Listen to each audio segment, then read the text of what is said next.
साकोली येथील Vidarbha Nidhi urban credit cooperative लिमिटेडच्या वतीने साकोली व सेंदुरवापाच्या व्यापारी वर्गाकरिता आयोजित केलेल्या व्यापारी मिलन सोहळ्यात साकोलीचे प्रवीण भांडारकर व्यापारी वर्गाला सांगताना प्रत्येक व्यापाऱ्याने सकारात्मक दृष्टिकोन ठेवूनच व्यापार करावा व 5 वर्षात आपण साकोलीचा व्यापार बदलवून टाकू, प्रगती पथावर लिहू असे मत व्यक्त केले।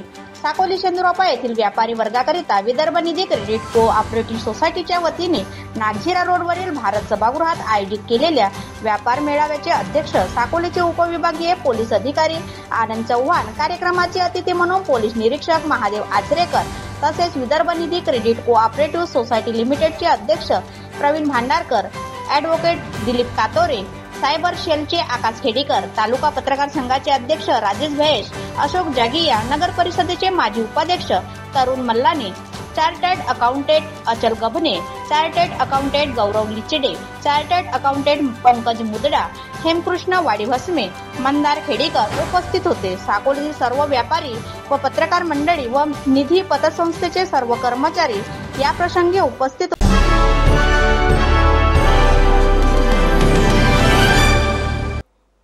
आजचा बिझनेस कॉन्क्लेव्ह 2025 हा ठेवण्याचा एकच हेतू होता की मी मागच्या 7 वर्षाआधी विदर्भ निधी ही संकल्पना इथं साकोलीपासून सुरुवात केली होती।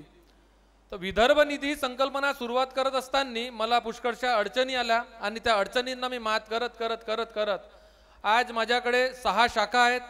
त्याच्यामध्ये 2 प्रकारच्या माझ्याकडे ब्रँचेस आहेत।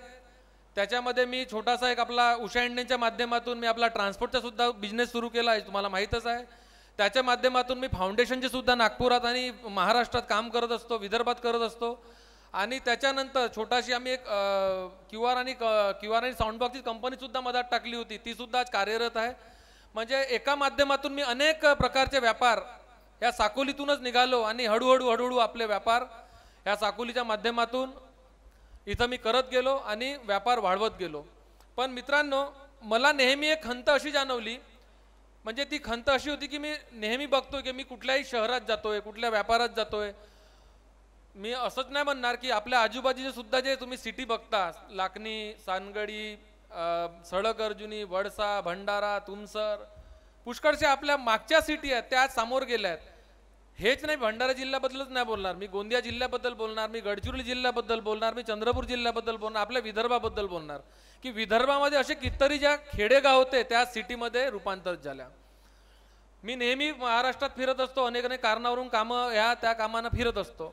तर ह्या त्या कामांना फिरत असताना मला पुष्कळदा असं निर्देशन झालं की आपल्या गावामध्ये सुद्धा असं वाटते की एखादा व्यापाऱ्यांना बोलवावं आणि व्यापाऱ्यांना बोलावून छोटासा गेट टुगेदर करावं। हे माझी जी मनामध्ये मागच्या 1-2 वर्षापासून संकल्पना होती। मी म्हटलं माझ्या बर्थडेच्या निमित्तानंच का होईना, पण ती संकल्पना आज मी पूर्ण केली आणि तुम्ही सर्व इथं आलं त्याच्याबद्दल मी आपण सर्वांचे आभारी आहोत।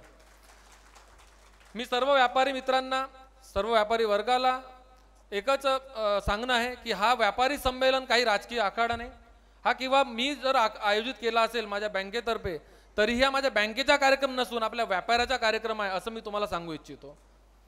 कारण आपण सर्व व्यापारी हो, कोणी फ्रूट विक्रेता आहे, कोणी बर्तन विक्रेता आहे, कोणी किराणा विक्रेता आहे, कोणी प्रत्येक व्यापारी इथं बसलेला आहे जे मला दिसतोय, कोणी मेडिकल विक्रेता आहे, कोणी टायर विक्रेता आहे, कोणी सराफा विक्रेता आहे, असे सर्वच व्यापारी इथं बसलेले आहेत। निरनिराळ्या प्रकारचे ते व्यापार आपल्या साकोलीमध्ये करत आहेत आणि असं व्यापार करत असताना आपल्या साकोलीमध्ये जसा व्यापार त्यांनी घडवून आणला तसा टाईपचा व्यापार आजही आपल्या साकोलीत आहे। पण जशी प्रगती साकोलीची पाहिजे होती, ज्या हिशोबाने साकोलीला आपल्याला अजून मजबूत करायचं आहे, साकोली सेंदुरवापाच्या व्यापाराला जो मजबूत करायचा तो काम आपण एकामेकासोबत संवाद साधून सुद्धा इथं आपण करणार आहोत। मी याच्या आधीच बोललो, हा कुठलाही राजकीय आखाडा नाही, कुठलाही पक्षाचा कार्यक्रम नाही, हा आपला व्यापाऱ्यांचा कार्यक्रम आहे। कारण इथं प्रत्येक व्यापारी बसलेला आहे आणि नावही मी तसंच दिला की व्यापारी मिलन समारोह। मला वाटतं पहिल्यांदाच झालं ना असं साकोलीमध्ये, पहिल्यांदाच झालं ना। आणि असा व्यापाराचा कार्यक्रम होणं गरजेचं असं होतं असं मला वाटत होतं आणि मी ते साकार केलं। माझ्याकडे पुष्कळचे मुद्दे आहेत बोलायला, पण ते मुद्दे आपण बोलताना घेऊच, कारण आज आपल्या स्टेजवर आपल्या मंचावर सुद्धा काही लोक आपण बोलावले आहेत जे व्यापाऱ्यांसोबत व्यापाऱ्यांचे हितगुज साधण्यासाठी आपण इथं सर्व कार्यरत आहोत। मी थोडंसं तुम्हाला माझा म्हणजे मी जे Vidarbha Nidhi urban credit cooperative society माझा हा छोटासा व्यापार आहे. हा व्यापार मी भंडारा जिल्ह्यामध्ये वाढवला आणि या वाढवत असताना मी त्याला हळूहळू छोट्याशा रोपट्याला मोठं केलं आणि मोठं होत आहे आणि तुमच्या सर्वांच्या सहकार्यातून तो मोठं होत आहे. आणि प्रथम मी हे जे कार्यक्रम इथं आयोजित करण्यात आलेले आहे साकोली सेंद्रवाफा बिझनेस कॉन्क्लेव्ह 2025, आपण खूप व्यवसाय करणारे बघितलेले असेल, व्यावसायिक इंडस्ट्रीज आणि उद्योजक वगैरे मोठमोठे तुम्ही बघितले असतील, परंतु एक सामाजिक बांधिलकी जोपासून जे भांडारकर सरांनी तुमच्यासाठी हे कार्यक्रम इथं आयोजित केलेला आहे, हे करण्यासाठी खूप हिंमत असायला पाहिजे. आणि सर्वप्रथम मी हे जे कार्यक्रम इथं साकोलीच्या व्यापारीसाठी त्यांनी आयोजित केले आहे आणि तुम्हाला हे सर्व या मंचाद्वारे एकत्रित केलेलं आहे आणि तुमच्या मार्गदर्शनासाठी हे जे कार्यक्रम केलेला आहे, याच्यासाठी मी सर्वांना विनंती करतो की सर्वप्रथम आपण प्रवीण भांडारकर साहेब आणि अतुल भांडारकर साहेब जे चेअरमन आहेत आपल्या संस्थेचे, त्यांचे सर्वप्रथम टाळे वाजून जोरात त्यांचे हार्दिक स्वागत केले पाहिजे, त्यांना आभार मानले पाहिजे. कारण की हे सर्व करण्यासाठी आम्ही पण खूप कार्यक्रम घेत असतो, तर हे सर्वांना एकत्रित करणे, बोलावणे आणि त्याच्यामध्ये काही फायदा नाही, सर्व फायदा जे आहेत, जे इथं बसलेले आपण सर्व जे लाभार्थी आहेत, जे आपण व्यापारी मित्र आहोत, यांना मार्गदर्शनासाठी त्यांनी हे सर्व कार्यक्रम आयोजित केले. सर्वांना उपस्थित सर्व अतिथीगण यांना बोलवण्याचे त्यांनी जे प्रयत्न केले ते इथून खूप चांगल्या प्रकारे साकार झाले असं मला दिसून येते. मंचावर उपस्थित सर्व अतिथीगणांचे मी स्वागत करतो. आणि त्यानंतर मी मला पण यांनी इथे बोलवलं आणि आपल्यासोबत एक चर्चा आणि आपल्याला मार्गदर्शन देण्याची जी संधी दिली, याच्यासाठी मी यांचे खूप आभारी आहो. जसं हे कॉन्क्लेव्हचे जे आपले उद्देश आहेत, विदर्भ मध्ये जे बिझनेस आणि स्पेशली आपले सेंदूरवाफा आणि साकोली, ही खूप जुनी बाजारपेठ आहे. साकोली सेंदूरवाफा लाखनी ही हा जो रोड आहे, खूप जुनी आपली बाजारपेठ आहे. आणि तसं बघितलं तर विदर्भ यांनी जे एक ब्रॉड यांचा जो उद्देश आहे, तो पूर्ण विदर्भ यांनी घेतलेला आहे की आपल्या विदर्भाचा पण याच्यामध्ये प्रगती झाला पाहिजे. आपण जर मराठवाड्यामध्ये गेला असेल तर तिथल्या लोकांची जी भावना आहे विदर्भाबद्दल, ती अशी असते की हे विदर्भ म्हणजे एक झाडीपट्टीमधला मागासलेला प्रदेश किंवा एक विभाग आहे महाराष्ट्राचा, ज्याचा प्रगती झालेला नाही मराठवाड्याच्या कंपॅरिझनमध्ये. तर याची प्रगती कशा प्रकारे करता येईल की आपण त्यांच्यासमोर एक मराठवाड्याचे जे उद्योजक आपण बघितले असेल आणि विदर्भाच्या पण ते आपण बघितलं असेल, त्यांच्यासमोर आपला पण एक अभिमान वाढला पाहिजे. याच्यासाठी अशा प्रकारचे जे कार्यक्रम आहेत आणि या कार्यक्रमातून जे उद्योजक तयार होणार आहेत आणि जे उद्योग करत आहेत, त्यांच्या मार्गदर्शनामधून ते आपले अजून उद्योग कशा प्रकारे वाढवता येईल, हे खूप महत्त्वाचं आहे विदर्भाला डेव्हलपमेंट करण्यासाठी. आता यांनी मला दिलेली जिम्मेदारी, जसे की तुम्हाला सांगितलेल्या व्यावसायिक बद्दल GST आणि सर्व व्यवसाय इथं उपस्थित आहेत, त्यांना सर्वांना GST आणि इन्कम टॅक्स हे खूप स्टार्टिंगपासूनच त्यांना याची सवय आहे, त्यांनी बघितलेलं आहे. काही व्यावसायिक फार काळापासून कार्य करत असतील, ते BSTचा त्यांनी कार्ड बघितलं असेल. BSTच्या नंतर वॅट महावॅट महाराष्ट्र व्हॅल्यू टॅक्स आलेला होता. त्याच्यानंतर 2017 मध्ये 1 जुलै 2017 वन नेशन वन टॅक्स या संकल्पनेतून पूर्ण भारतामध्ये GST राबवण्यात आला. GSTच्या खूप लिगल जे प्रावधान आहेत ते मी तुम्हाला इथं सांगू शकणार नाही, कारण की ते खूप मोठा एक ॲक्ट आहे GST आणि इन्कम टॅक्स. परंतु मी तुम्हाला हे सांगू शकतो की आपल्या पुढे आता जे इंडियन गव्हर्नमेंट, जे मोदी गव्हर्नमेंट 3 चालू आहे, याच्यानंतर आपला भविष्य इन्कम टॅक्स आणि GSTच्या दृष्टिकोनातून कसं राहणार. आतापर्यंत आपण जे ट्रेडिशनल पद्धतीने सर्व कंप्लायन्स करीत आलेलो आहे. वॅटमध्ये जर तुम्ही रजिस्टर्ड असाल तर तुम्हाला माहीत असेल, तुमचा जो कन्सल्टंट किंवा CSL तो तुम्हाला 6 महिन्यातून किंवा वर्षातून एकदा फोन करत होता आणि रेकॉर्ड घेऊन या. 2 वर्षातून 3 वर्षातून आपला पूर्ण रेकॉर्ड एकासोबत 2-3 वर्षामध्ये आपण बनवत होतो. कारण की त्यावेळेस तशी जी कर रचना तशा प्रकारे केलेली होती, जे नियम तशा प्रकारे बनवलेले की आपल्याला खूप सूट होती. आपण 3 वर्ष 4 वर्षामध्ये एकदा बसून सर्व आपले कंप्लायन्स करत होतो. वॅट संपल्यानंतर आपल्याला GST आला. GSTमध्ये थोडा आपल्याला प्रॉम्प्ट व्हावा लागला. त्याच्यामध्ये आपल्याला क्वार्टरली रिटर्न सबमिट करणे कंपल्सरी केला, मंथली रिटर्न सबमिट करणे कंपल्सरी केलेला. आपण जे टॅक्स वर्षातून 1 वर्षातून एकदा भरत होतो, ते आता आपण क्वार्टरली भरणं सुरू केले आहे, मंथली भरणं सुरू केले आहे. बरोबर आहे. नमस्कार सर्व उपस्थितांना आणि आपले जे आयोजक आहेत त्यांना सुद्धा. मी थोडं शॉर्टमध्ये सांगतो. माझे कलिक पंकज सरांनी GST आणि जो इन्कम टॅक्स आहे त्याच्याबद्दल छान माहिती दिली आहे. जनरली आपल्या सगळ्या बिझनेस जे आपण करतो त्यांना जे गव्हर्नमेंटकडून सबसिडी वगैरे जे मिळते त्याची माहिती खूप कमी असते.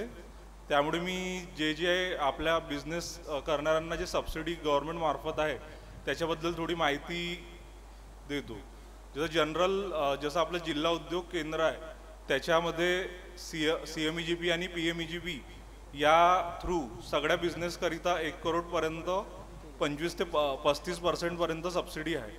तसंच ॲग्रिकल्चर आपल्या भंडारा जिल्ह्यामध्ये ॲग्रिकल्चरसाठी खूप काम केले जातात.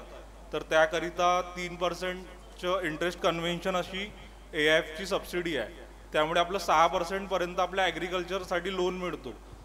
इंटरेस्ट सबसिडी सोबत 35% पर्यंत नाबार्डची सबसिडी आहे, PMFMEची सबसिडी आहे, सोबत अन्न प्रक्रियाकरिता सुद्धा सबसिडी आहे. त्याच प्रकारे आता आपल्या एरियामध्ये खूप टुरिझमसाठी गव्हर्नमेंटने जसं DPDC आणि विविध क्षेत्रात टुरिझम क्षेत्रातून पण खूप पैसे दिले. तर त्यामध्ये सुद्धा जसं रिसॉर्ट झालं, कन्व्हेन्शनल हॉल झाले, जसं मॅरेज हॉल आहे, जसं आपला जो कार्यक्रम जिथं होत आहे त्या हॉल अशा सगळ्यांकरिता सुद्धा सबसिडी आहे. तर त्याकरिता 20%ची कॅश सबसिडी आहे. जेवढं पण आपण इन्व्हेस्टमेंट करू स्वतः आणि सोबत जो बँकेच्या कर्ज घेऊ त्या दोन्हीच्या 20% पर्यंत कॅश सबसिडी आहे. सोबत जसं आपण बँकेतून याकरिता लोन घेतलं तर त्याकरिता 5%चं जो पण लोन आहे 5% पर्यंत इंटरेस्ट सबसिडी आहे. आणि जो आपण GST भरतो त्यामध्ये 2 कंपोनेंट असतात, एक CGST आणि एक SGST. तर त्यामध्ये SGSTची सुद्धा सबसिडी आहे. आणि सोबत एक इलेक्ट्रिक ड्युटी जे म्हणजे आपलं इलेक्ट्रिसिटी असते त्याच्या इलेक्ट्रिक ड्युटीची सुद्धा सबसिडी आहे. तसंच आपलं राईस मिल आहे, मॅन्युफॅक्चरिंग युनिट आहे त्यांच्याकरिता सुद्धा DICची जसं जिल्हा उद्योगची पॅकेज इन्सेंटिव्ह स्कीम सुद्धा आहे. तर तिथं कॅपिटल इन्व्हेस्टमेंटची सबसिडी आहे. 80% पर्यंत आपल्या बिझनेसमध्ये जी आपली गुंतवणूक झाली आहे त्याची 80% पर्यंत सबसिडी गव्हर्नमेंटकडून दिलेली आहे. तर ती 10 वर्षापर्यंत आपल्याला सबसिडी मिळेल. त्याच्यात सुद्धा आपल्याला 5% जो बँकेच्या लोन आहे त्याच्या 5% इंटरेस्ट सबसिडी आहे. तसंच GST कंपोनेंटमधलं जे SGST कंपोनेंट जे स्टेटचे आहे त्याची सबसिडी आहे आणि इलेक्ट्रिसिटी ड्युटीची सबसिडी आहे. तर ह्या सगळ्या सबसिडी गव्हर्नमेंटकडून आपल्याला आहेत. ते जनरली आपल्या बिझनेसमध्ये माहिती नसते. तर मी विदर्भ निधी अर्बन कोऑपरेटिव्ह सोसायटीच्या कार्यक्रमाच्या अनुषंगाने हे सगळ्यांना अनुगत केलं आहे. थँक्यू सो मच विदर्भ निधी यांनी मला अपॉर्च्युनिटी दिल्याबद्दल. थँक्यू. एक नव्या स्वरूपाचं कार्यक्रम साकोलीमध्ये आयोजित केलेला आहे. त्याबद्दल सर्वप्रथम ज्यांचा वाढदिवस आहे अशा प्रवीण दादांना धन्यवाद देतोय. या मंचावर शासकीय सेवेतील ज्यांनी आपलं नाव कमावलेलं आहे असे प्रतिष्ठित, व्यापार क्षेत्रातील प्रतिष्ठित आणि व्यवसाय क्षेत्रातील प्रतिष्ठित, आता माझा उल्लेख व्यापारी म्हणून केला आहे. बिझनेस अँड प्रोफेशन्स हे 2 वेगवेगळ्या गोष्टी आहेत.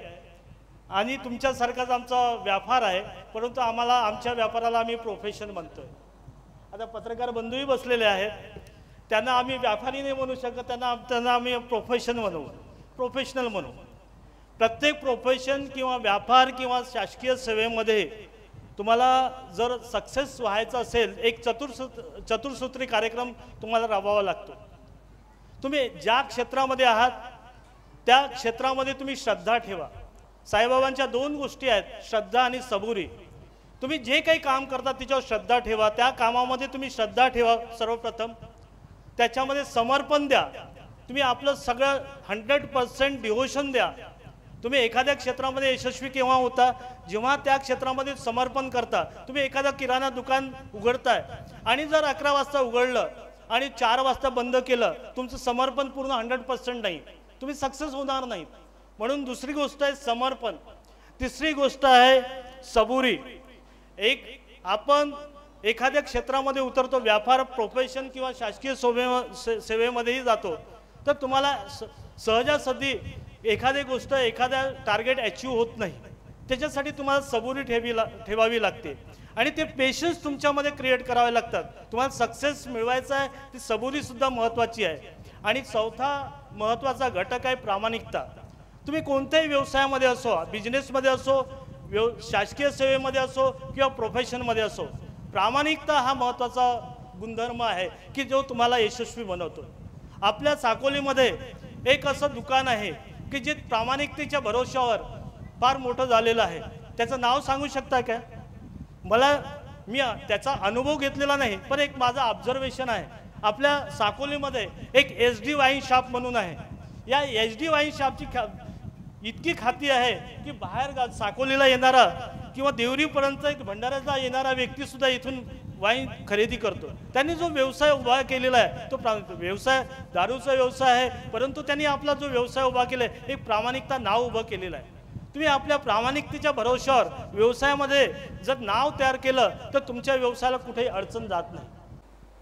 सर्वप्रथम संपूर्ण व्यापारी एसोसिएशन की ओर से प्रवीण जी भांडारकर को जन्मदिवस की शुभकामनाएं.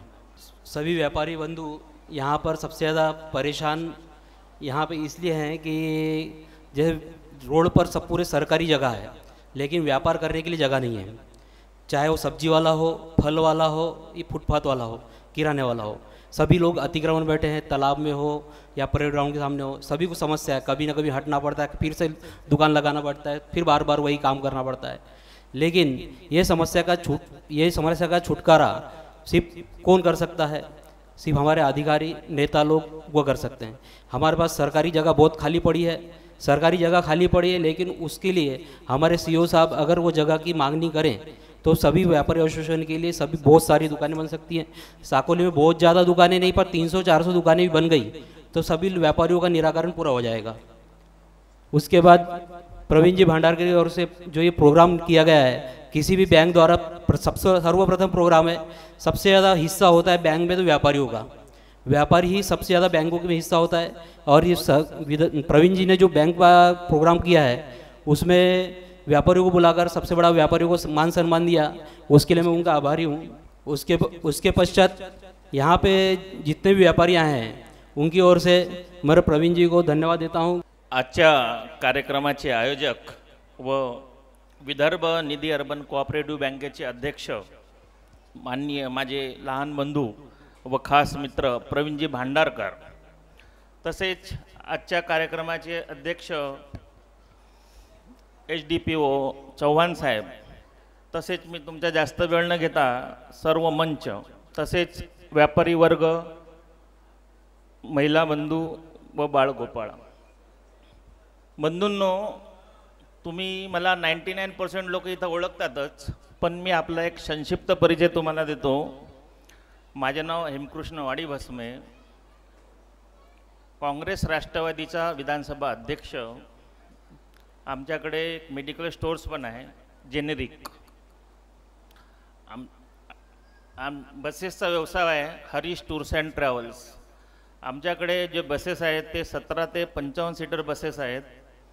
त्याच्यामध्ये काही बसेस स्कूल बस आहे, काही बसेस स्पेशल बसवर आहे.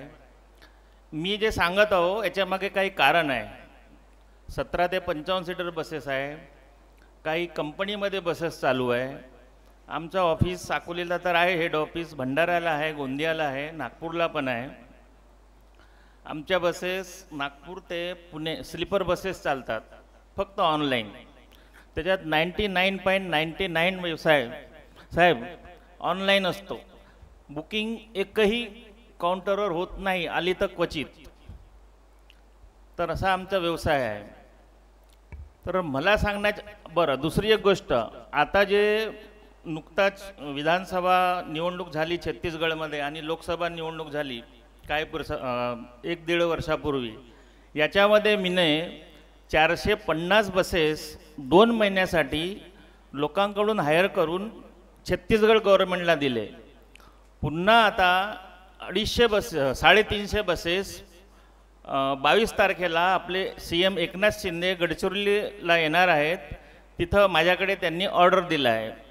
म्हणजे साहेबांनी ऑर्डर नाही दिला आहे, कंपनीने दिला आहे, माइन्स कंपनीने. माझ्या सांगण्याचा हेतू हा आहे की मी एकटा नाही आहो. नागपूरसारख्या ठिकाणामध्ये माझ्यासारखे भरपूर लोक आहेत, पण मलाच ऑर्डर का मिळाला? कारण हा जो आपला व्यापारी मिलन समारोह आहे, इथं आपण जे व्यापारीचं डिस्कस करत आहोत, तर याच्यामध्ये आपल्याला माझ्यामध्ये काहीतरी प्रतिभा असेल म्हणून त्यांनी मला ऑर्डर दिला हा. आणि प्रत्येक व्यापारीने आपला प्रतिभा स्वतःला ओळखायला पाहिजे. जास्तीत जास्त आपल्याकडे प्रॉडक्ट काय आहे आणि प्रॉडक्ट हा कुणी घेतल्या पाहिजे. एखादी शॉप आपण लावून टाकली आणि रस्त्यावरचे लोक आले असं नाही, तो गेला जमाना. आता पूर्वी दुकान लावले चालत होता तो भाग वेगळा आहे. पण आता कसं झालं आहे की आपल्याकडे जे प्रॉडक्ट आहे आणि तो नेमकी कोण घेणार आहे हा त्याचा शोध लावून त्याच्यापर्यंत पोहोचणे हा खूप गरजेचा आहे. आणि दुसरी गोष्ट, लोक जो व्यवसाय करतात त्याला सोडून दुसरा अजून कुठला व्यवसाय आहे. फॉर एक्झाम्पल आमच्याकडे जेनेरिक शॉप आहे, नाही आहे इकडे जेनेरिक शॉप, 1-2 होती, आहे, चालत आहे ती पण. तसंच मी जेव्हा बसेस घेतलो होतो 99ला तेव्हा पण इथं बसेस नव्हत्या. आता कॉम्पिटिशन खूप आहे. तर ह्या कॉम्पिटिशनच्या युगामध्ये आपल्याला कसं टिकायचं आहे याचे आपल्याला शोध घेणं जरुरी आहे. म्हणून मी तुम्हाला सर्व सांगितलं आहे. नमस्कार. सर्वप्रथम मी भांडारकर सरांचा आभार व्यक्त करतो की आम्हाला इथे सायबर अवेअरनेस प्रोग्राम कंडक्ट करायचं त्यांनी चान्स दिला आहे. तर मी आपलं इंट्रोडक्शन पहिल्यांदा एक शॉर्टमध्ये देईन. माझं नाव आकाश विनोद खेडीकर आहे. मी सायबोटेक्स टेक्नॉलॉजीज या कंपनीला रिप्रेझेंट करतो. ॲज वेल ॲज आम्ही directorate general of civil aviation, Maharashtra police, as well as defence general DG office जे आहे त्यांच्यासोबत काम करतो in 3 state, UP, Maharashtra and Punjab. तर सगळे बिझनेसेस हे आजकाल ऑनलाईन होऊन राहिले. सगळे UPI ट्रान्झॅक्शन्स करतात, व्हॉट्सअपवर चॅट्स करतात, तसेच वेगवेगळे social site, social media handlers, UPI payments options आपण वापरतो. आपण टेक्नॉलॉजी जी वापर करतो त्याच्यासोबतच काही टेक्नॉलॉजीसोबतच धोकेसुद्धा जे आहेत ते येतात. तर मोस्टली तुम्ही पाहिलं असेल की सगळ्यांच्या मोबाईलवर मेसेजेस येतात की रमीमध्ये 50,000 रुपये जमा झाले, 5,000 रुपये जमा झाले, असे टेक्स्ट मेसेजेस तुम्हाला येत राहतात. ॲक्च्युली होते काय, जेव्हा पण तुम्हाला हे मेसेज येतात तर त्याच्यात ज्या लिंक्स राहतात त्या फिशिंग लिंक्स राहतात. SBIचे काही दिवसांपहिले तुम्ही जर ऑब्झर्व केलं असेल तर MSEBचे मेसेज भंडारा डिस्ट्रिक्टमध्ये रिव्हॉल्व होत होते की तुम्ही लाईट बिल पे नाही केलेलं आहे आणि तुम्ही जर या नंबरवर कॉल नाही केलं तर तुमची जी वीज आहे ती कट करण्यात येईल. तर हे जे आहेत हे स्पॅमिंगचे प्रकार आहे. डिजिटल अरेस्ट जे म्हणतो, तुम्हाला कॉल्स येतात, व्हिडिओ कॉल्स येतात, ॲज अ गव्हर्नमेंट ऑफिशियल्स जे आहेत ते प्रिटेंड करतात स्पॅमर्स लोक आणि तुमच्याकडून पैसे जे आहेत ते काढून घेण्याचा प्रयत्न करतात. तर असं काही होत असेल, पहिल्यांदा तर जे लिंक्स वगैरे तुम्हाला येतात ते क्लिक करायचे नाही आहेत. कारण जेव्हा पण आपण लिंक्स क्लिक करतो तेव्हा त्या स्पॅमर्सला जे राहते आपल्या मोबाईलचा कंप्लीट ॲक्सेस चालला जाते. अच्छा, किती लोकांकडे ट्रू कॉलर आहे? ट्रू कॉलर सगळ्यांकडेच आहे, मॅक्झिमम लोकांकडे आहे. ट्रू कॉलर सारखे जे कंपनीज आहेत ते तुमचा डेटा जो आहे ते कलेक्ट करतात. तुमची UPI IDs झाले, ईमेल IDs झाले, फोन नंबर झाले आणि ते समोरच्या कंपनीला फॉर मार्केटिंग विकतात. तुम्हाला क्रेडिट कार्ड्सचे वगैरे हे येतात फोन्स, स्पॅमर्सचे फोन्स येतात. तर हा जो तुमचा डेटा राहतो तो ट्रू कॉलर सारख्या कंपनीजकडून बाहेरच्या कंपनीजला जे आहे सेल केल्या जाते आणि त्याचा कसा वापर होते ते व्हेरीफाय केलं नाही जात पर्टिक्युलर जे पण कंपनीज राहते ट्रू कॉलर सारख्या त्यांच्याकडून. म्हणून तुम्ही जेव्हा पण कोणती पण ॲप्लिकेशन डाउनलोड करता तुमच्या मोबाईलवर, मेक शुअर ती प्ले स्टोअर किंवा ॲप स्टोअरवरूनच डाउनलोड झाली पाहिजे. व्हॉट्सअपवर खूप साऱ्या रिव्हॉल्व होतात ॲप्लिकेशन्स. रिसेंटली पाहिली असेल PM किसान निधी योजना म्हणून एक व्हॉट्सअपवर रिव्हॉल्व होत होती ॲप्लिकेशन. तो पण एक स्पॅमर्सकडूनच केलेला जे आहे पब्लिसिटी होती त्या ॲप्लिकेशनची, जेव्हा पण तुम्ही ॲप्लिकेशन डाउनलोड करत होते तुमच्या मोबाईलचा कंप्लीट ॲक्सेस तर स्पॅमरकडे जात होता. म्हणून जी पण तुम्ही ॲप्लिकेशन डाउनलोड करता मोबाईलमध्ये ती जेन्युन साईट्स म्हणजे play store, app store, Microsoft store अशा ठिकाणून नावूनच करा. आणि जे पण व्हॉट्सअप वगैरे आहे त्यांच्यावर कोणती पण लिंक्स क्लिक करणे टाळा. ॲज वेल ॲज ॲप्लिकेशन्स जर आली असेल तर ती डाउनलोड करणे टाळा. व्हॉट्सअपवर तुम्हाला सगळ्यांना सुप्रभात, गुड मॉर्निंग असे इमेजेस येतात, राईट? येतात, सगळ्यांना येतात. व्हॉट्सअपमध्ये एक फीचर असतो, एक फर्स्ट म्हणजे टू फॅक्टर ऑथेंटिकेशन सगळ्याच सोशल मीडिया साईटवर असतो, तो आपला नेहमी ऑन राहतो. आता काही दिवसांपहिले माझ्याकडे एक बहुतेक हार्डवेअरचे बिझनेसमॅन आले होते भंडाऱ्याला की त्यांच्या ईमेलचा कंप्लीट ॲक्सेस गेला म्हणून स्पॅमरकडे, आणि त्यांनी काहीतरी अराउंड 23 की 25 लॅक्स त्यांच्या अकाउंटमधून विड्रॉ केलेले होते. तर हे सगळं टाळण्यासाठी तुमचे 2FAs जे आहेत, UPI रिलेटेड राहो, ईमेल्स राहो, सोशल मीडिया राहो, ते कधी पण ऑन राहिले पाहिजेत. त्यानंतर व्हॉट्सअपसारखे जे ॲप्लिकेशन्स आहेत त्याच्यावर ऑटो डाउनलोडचा एक फीचर येतो, म्हणजे जी पण तुम्हाला सुप्रभात वगैरे इमेज येते ती ऑटोमॅटिकली अँड्रॉइडवर असेल तर डाउनलोड होऊन जाते, राईट? कोणी नोटीस केलं का? तर तो ऑटो डाउनलोडचा फीचर नेहमी ऑफ पाहिजे. आम्ही सायबर सिक्युरिटीमध्ये त्याला स्टॅगेनोग्राफी म्हणतो, म्हणजे फोटोच्या मागे एक स्पॅमिंग लिंक पाठवायची, ती ऑटोमॅटिकली बॅकग्राऊंडमध्ये डाउनलोड होऊन जाते, जशी तुमची इमेज डाउनलोड झाली तशी, आणि तुमच्या फोनचा कंप्लीट ॲक्सेस जो राहते तो समोरच्या व्यक्तीकडे चालला जाते. म्हणून जर तुमचे ऑटो डाउनलोड्स फीचर्स असतील तर ते ऑफ करून ठेवा आणि मॅन्युअली जे आहेत ते प्रोसेसेस परफॉर्म करा. UPIs यूज करत असाल तर UPI पेमेंट्समध्ये तुम्हाला 4 UPIsचे ऑप्शन येतात किंवा 2 राहतात. रँडमली यूज करा, कारण की काय होते, अल्गोरिदम्स काय करतात की जो तुमचा UPI ID आहे जर तुम्ही वारंवार वापरत आहात तर ते नोटीस करतात की हा पर्टिक्युलर पर्सन कंटिन्युअसली एकाच UPI IDनी ट्रान्झॅक्शन्स करत आहे. मल्टिपल जे UPI IDs आहेत ते शफल करत राहा, जेणेकरून AI वगैरे जे आहे ते नोटीस नाही करेल. अच्छा, किती लोकांनी नोटीस केलं की ॲमेझॉन, इंस्टाग्रामवर वगैरे आपण जे बोलत आहोत त्याबद्दलच ॲड्स येतात? मॅक्झिमम लोकांना येतात. ते कशामुळे येतात ते कोणी विचार केला आहे का? आपण ॲप्लिकेशन एक डाउनलोड केली प्ले स्टोअरवरून ॲमेझॉनची, ती परमिशन्स मागते, राईट? मायक्रोफोनची परमिशन मागेल, मीडियाची परमिशन मागेल, त्याच्यानंतर वेगवेगळे कॅमेरा ॲक्सेस मागतो. तर फॉर एक्झाम्पल कॅल्क्युलेटर ॲप आहे, कॅल्क्युलेटर सगळ्यांच्या मोबाईल, कॅल्क्युलेटरला मीडिया ॲक्सेसची गरज आहे काय? कॅल्क्युलेटरला तुमच्या फोटोजचा ॲक्सेस हवा राहतो काय? त्याचा फक्त काम आहे लॉजिकल कॅल्क्युलेशन्स करणे. तर जेव्हा पण तुम्ही ॲप डाउनलोड करा, मेक शुअर करा की जी पण तुम्ही परमिशन्स देता त्या पर्टिक्युलर ॲपला, ती त्या ॲपला खरंच गरजेची आहे की नाही आहे ते व्हेरीफाय करा, आणि त्यानंतरच जी पण तुमची परमिशन आहे ती द्या. कारण की जर तुम्ही मायक्रोफोन आणि कॅमेरा ॲक्सेस देता कोणत्या पण ॲप्लिकेशनला तो ॲप्लिकेशन तुम्हाला 24 तास मॉनिटर करत राहतो. तुमचे जे पण गोष्टी आहेत ते मायक्रोफोन्सद्वारे ऐकल्या जातात.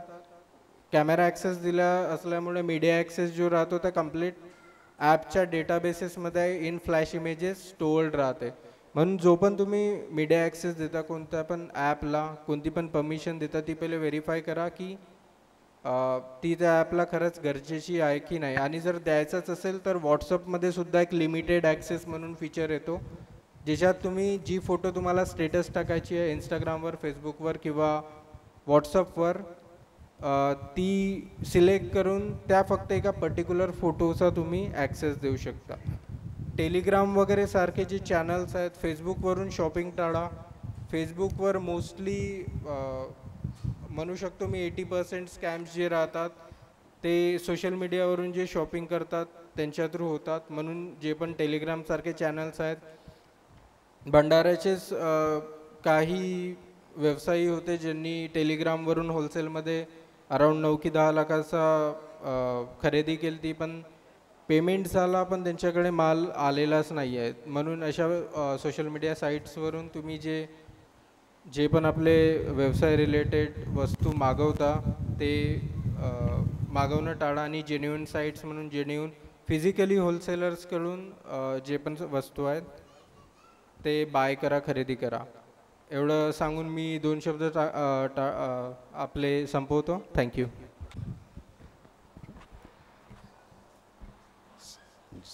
मार्गदर्शन भरपूर झालं आहे ना, जास्त हॅमरिंग झालं आहे बहुतेक मार्गदर्शनाचं. तर मंचावर उपस्थित आदरणीय मंच आणि माझे आदरणीय DYSP सर, सर्व व्यापारी वर्ग, या ठिकाणी बसलेले माझे पत्रकार बंधू आणि माझ्या भगिनी, काल म्हणजे आजच प्रवीण भांडरकरचाच वाढदिवस आहे. तर त्या वाढदिवसासाठी मी सर्वप्रथम त्याला मनापासून शुभेच्छा देतो. काल प्रवीण आणि निखिल पोलीस स्टेशनला आले होते. सध्या आम्ही एकदम भरपूर एका मोठ्या केसवर काम करतो आहे, व्यस्त बिझी शेड्यूल आहे आमचं. पण ज्यावेळी त्यांनी सांगितलं की सर्व साकोलीतले व्यापारी या ठिकाणी एकत्रित येणार आहेत आणि त्यांना थोडं सायबर संदर्भात मार्गदर्शन सर करा तुम्ही, तर निखिलला बोललो की त्या सायबरवर माझा तेवढा होल्ड नाही, म्हणजे जेवढा आकाश सांगू शकतो तेवढं मी बोलू शकत नाही. म्हणून मी आकाशशी संपर्क साधला आणि आकाशला बोललो, यार आमच्या साकोलीमध्ये असं असं कार्यक्रम आहे, तू ये. आणि आता इथे आकाश बोलत असताना त्याच्या प्रतिक्रिया आल्या की आकाश तू चालू ठेव, आम्हाला ऐकायचं आहे तुला. तर मी बरोबर होतो. तर समस्त व्यापारी वर्ग, तसं पोलिसांचं काय एवढं हे नसतं की साकोली पोलीस स्टेशनचा ठाणेदार कोण आहे, DYSP कोण आहे. साकोली एकदम शांत गाव आहे. इथे आल्यावर मला आता 6 महिने झाले आणि त्याचा मला प्रत्यय येतो आहे. तर मी सर्वप्रथम माझी ओळख करून देतो. मी महादेव आचरेकर, तुमच्या साकोली पोलीस स्टेशनचा ठाणेदार.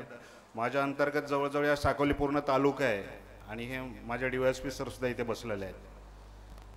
तर इथे जे बसलेले आहेत ते साकोलीतले असे फार मोठे, म्हणजे साकोलीमध्ये आल्यानंतर इथे मला अशी कोणती मोठी इंडस्ट्री दिसली नाही.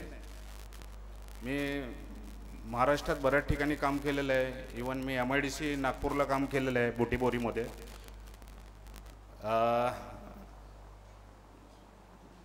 बोईसर MIDC या ठिकाणी सुद्धा मी काम केले. तर मोठ्या मोठ्या कंपन्या त्या ठिकाणी होत्या, जसं टाटा असेल, जिंदाल असेल, मोठमोठ्या कंपन्या. त्या ठिकाणी मी प्रभारी म्हणून काम केलेलं आहे. पण ज्यावेळी साकोलीत आलो तर अशी मला मोठी फार अशी इंडस्ट्री दिसली नाही साकोलीमध्ये. इथे सगळे आपले छोटे व्यापार करणारे लोक आहेत. तर जसं आपल्या समाजासाठी शेतकरी महत्त्वाचा आहे, तसा आपला व्यापारी बंधू जे छोटमोठे जो व्यापार करतात ते फार समाजासाठी फार महत्त्वाचे घटक आहे हा. कारण ज्यावेळी मी स्टॅटिस्टिक्स पाहतो, अर्थव्यवस्था पाहतो, त्यामध्ये जवळजवळ आपल्या GDPमध्ये ह्या छोट्या मोठ्या उद्योगधंद्यामधनं 30% वाटा आहे GDPमध्ये आपल्या ह्याच्यातलं. आणि जवळजवळ आपल्या निर्यातीमध्ये हे जो हे करतात त्या 40% वाट्याने 11 कोटी लोकांमध्ये आपण रोजगार निर्माण करत असतो. जर आज आपण देशाची परिस्थिती पाहिली तर त्याच्यासाठी आपला हा व्यापारी जो वर्ग आहे हा फार महत्त्वाचा घटक आहे. हा व्यापार आहे, हा व्यापार नुसता पैसा कमवण्याचं साधन नाही. मला आठवते 2021-22 मध्ये ज्यावेळी मी काटोल पोलीस स्टेशन नागपूर ग्रामीणमध्ये काम करत होतो, त्यावेळी कोरोनासारखी मोठी गंभीर परिस्थिती आपल्या देशावर उद्भवली होती. आणि त्यावेळी हा व्यापार काय असतो, हा व्यापारी वर्ग काय असतो, त्यावेळी त्याचा भरपूर मोठा प्रत्यय आला. प्रत्येक व्यापारी त्यावेळी काटोलबदला मी पाहत होतो की सगळ्या रस्त्यावर होता, सगळ्यांची दुकानं बंद होती. पण ते ज्यावेळी त्यांच्या परीने जे काय मदत करायची होती ते सर्व व्यापारी त्यावेळी करत होते.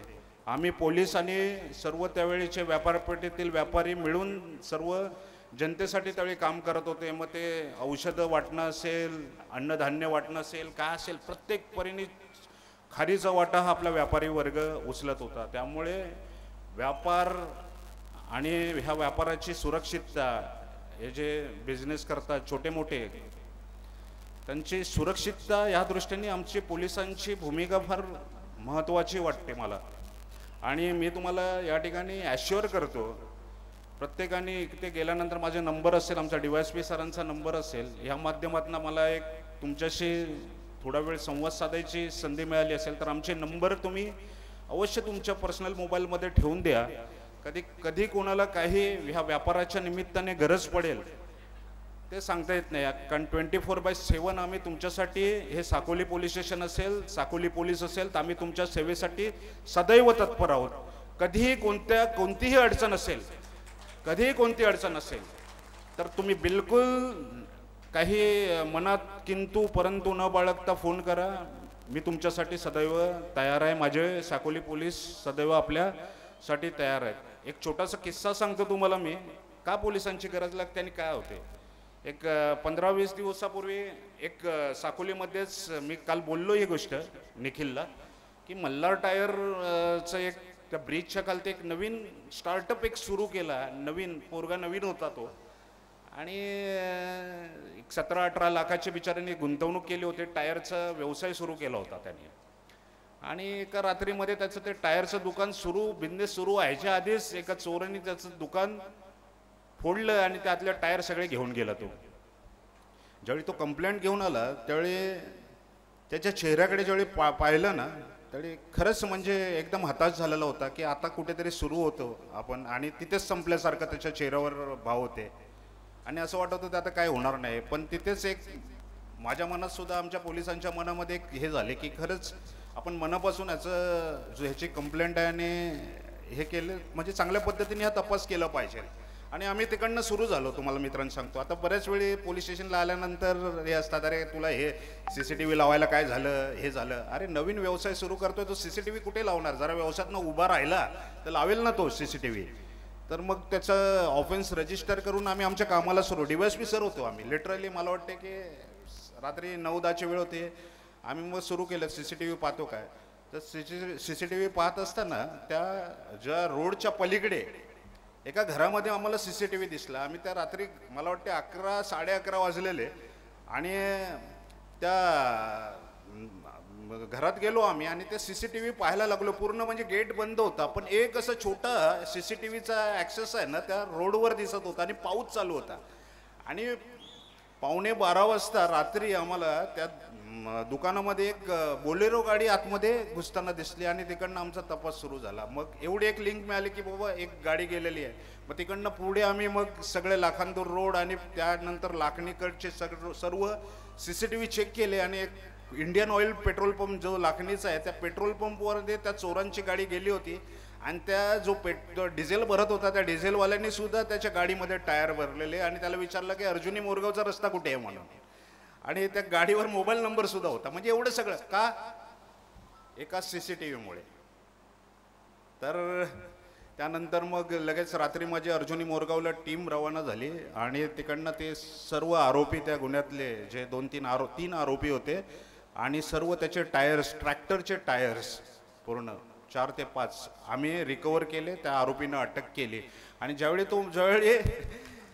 त्यावेळी तो जो मुलगा आला पोलीस स्टेशनला आणि त्याच्या चेहऱ्यावरचे भाव आणि जे हे दिसते की नाही खरंच पोलीस काम करतात, आणि त्याच्यापेक्षा जास्त आनंद मला झाला, आम्हाला साकोली पोलिसांना झाला, आम्हाला सगळ्यांना झालं की कुठेतरी जो पोरगा सुरू झालेला होता तिथेच संपणार होता. आणि आयुष्यात तो साहेब म्हणा आता तुम्ही मला सांगा कुठे लावू मी CCTV. हेच तर करायचं आपल्याला मित्रांनो. आपलं साकोली शहर आहे, आणि खरंच मी सांगतो तुम्हाला की मनापासून आम्ही इथे रमलो आहे. आता या 6 महिन्यामध्ये पूर्ण साकोली पोलीस स्टेशनचं एक हद्द असेल, गावातली लोक असेल, यांच्याशी एक नाळ जुळलेली आहे. आणि एक मला हे आहे की इथे ज्यावेळी मी काम करत असेल, माझा कार्यकाळ असेल जोपर्यंत, त्यामुळे साकोलीसाठी एक सुरक्षित म्हणजे बाबा प्रत्येकाला एक मनापासून वाटलं की पाहिजे की बाबा आमच्या मागे जे काय आम्ही व्यापार करतोय त्याच्या मागे आमचे साकोली पोलीस मागे आहेत. तर मी प्रत्येकाने इथे एक रिक्वेस्ट करतो या निमित्ताने की प्रत्येकाने, आता इथे जवळजवळ नाही म्हटलं तरी 250-300 व्यापारी, छोटे मोठे व्यापारी आहेत. त्यापैकी जरी 50 लोकांनी जरी दुकानात आपण आपल्या CCTV लावतो बऱ्यापैकी, पण काय असते की तो CCTV लावताना त्यात 3-4 कॅमेरे असतात. त्यात एखादा तुम्ही जर तो जाणारा समोरच्या त्यांनी जाणारा जो एक रोड आहे त्या रोडला एक जर तुम्ही बरोबर तो एक अँगल देऊन तो रोड कॅप्चर केला तर आमच्यासाठी बऱ्याच गोष्टी म्हणजे इझी होऊन जातात पुढचं इन्व्हेस्टिगेशन करताना. साकोली पोलीस स्टेशन आहे, तालुका आहे, तुमच्यासाठी भरपूर गोष्टी करायच्या आहे. जास्त मी आता इथे काय बोलत नाही. माझ्यानंतर या ठिकाणी आपले माझे आदरणीय चव्हाण सर तुम्हाला तुमच्याशी संवाद साधणारच आहे. पण तुम्हाला मी हेच सांगतो की आपल्याला म्हणजे एकट्याने पोलिसांनी सगळ्या गोष्टी होणार नाहीत, कारण तेवढं मनुष्यबळ आज आम्ही जवळजवळ 50% माझ्या इथे मनुष्यबळ कमी आहे. आम्ही म्हणजे 1-2 याप्रमाणे काम करतोय. तर आपल्याला मिळून काम करायला लागेल. 100% जर आपण मिळून काम केलं तर मला असं वाटत नाही की ह्या ठिकाणी मी असं म्हणत नाही की 100% आपण प्रिव्हेन्शन करू शकतो म्हणजे गुन्ह्याचं, पण निश्चित काहीतरी आपल्याला आपण त्याच्यामध्ये काम करू शकतो. आणि त्यासाठी मग आता या ठिकाणी बरंच साकोली शहरामध्ये आमचा सर्वे चालू आहे आणि या ठिकाणी एक चांगली माननीय SP सरांच्या ह्यांनी एक साकोलीसाठी CCTVचं सुद्धा एक सर्वे झाला आणि थोड्या दिवसात काही दिवसामध्ये काही म्हणजे एखाद्या दुसऱ्या महिन्यामध्ये ह्या ठिकाणी CCTV सुद्धा लागले जातील. तर आपल्याला मिळून काम करायचं आहे. तर रात्रीच्या वेळी माझं हेच राहते की ज्यावेळी आपण दुकान बंद करून ज्यावेळी आपल्या घरी जातात दिवसभराचा व्यवसाय करून त्यावेळी तुम्हाला निश्चित असते की बाबा साकोली पोलीस आहेत, पोलीस गस्त करतायत.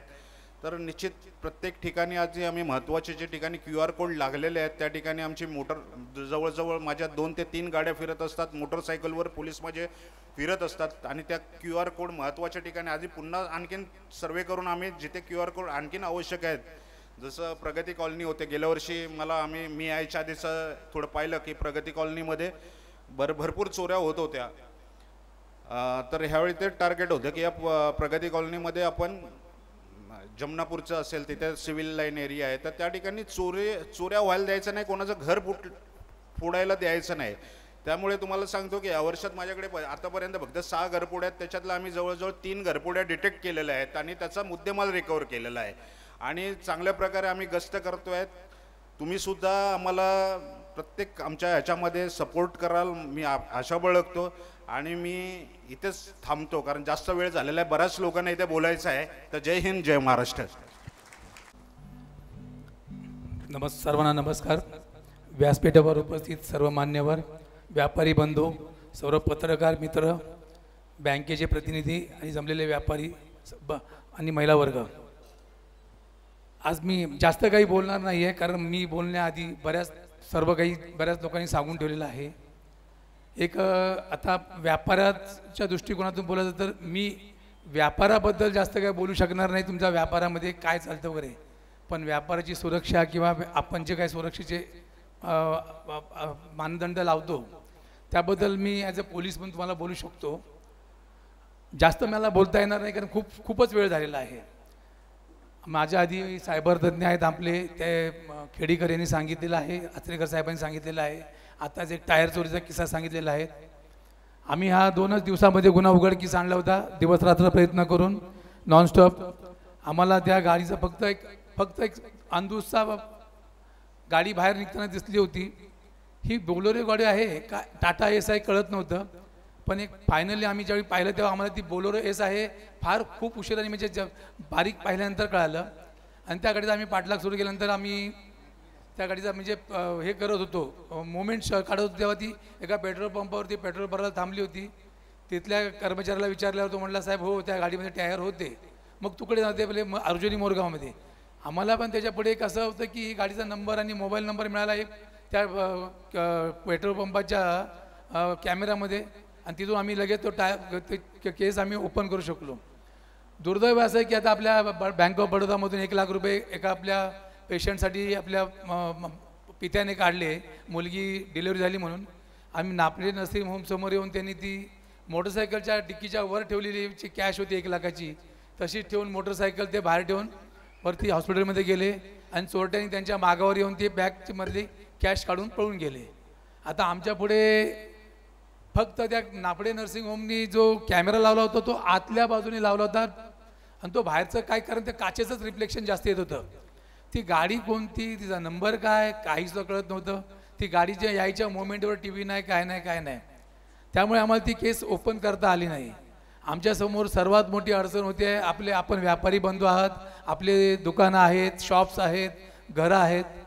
कृपा करून आपल्याला एक विनंती आहे की आपण आपल्या हॉस्पिटल आपल्या दुकानांच्या बाहेर जी काय आपली प्रिमाइसेस आहे, घर असेल, त्याच्या येण्या जाण्याच्या मार्गावरती वगैरे जरा CCTV कॅमेरे इन्स्टॉल करून ठेवा. CCTV कॅमेऱ्यांचे जे रोख आहेत ते तुमच्या कॉलनीकडे येण्याच्या मार्गावरती तुमच्या दुकानाच्या समोरचा रोड कव्हर करणारे पाहिजेत. ही एक विनंती तुम्हाला राहील. हे का महत्त्वाचं आहे, कारण ज्याच्यावर बितते त्याला त्याचं महत्त्व कळतं. नंतर तो स्वतःला कोसतो की सर हे असतं तर मला ही गाडी कोणत्या नंबरची, कधी आली. आता हे बघा, आमच्याकडे काही अट्टल चोरट्यांचा नंबर असतो, फोटो असतात. आम्हाला फोटो बघितल्यानंतर कळतं की हा चोरटा कोण आहे, याचा हुलिया बघितल्यानंतर लांबून कळतं की हा चोरटा कोण आहे, आणि त्या दृष्टिकोन आम्ही प्रयत्न करतो. आत्ता काही दिवसापूर्वी आपल्या साकोली तालुक्यामध्येच एक घराच्या लग्नासाठी गेलेलं कुटुंब होतं आणि त्यांचं घर तोडलं, घरामधले दागिने वगैरे चोरले. आणि त्या दृष्टिकोनातून आम्ही, आता कसं असतं, दागिने असतात, महिलांचं तर फार दुःख होतं की फार पूर्वापूर्वी आलेले दागिने होते, माझे काय होते.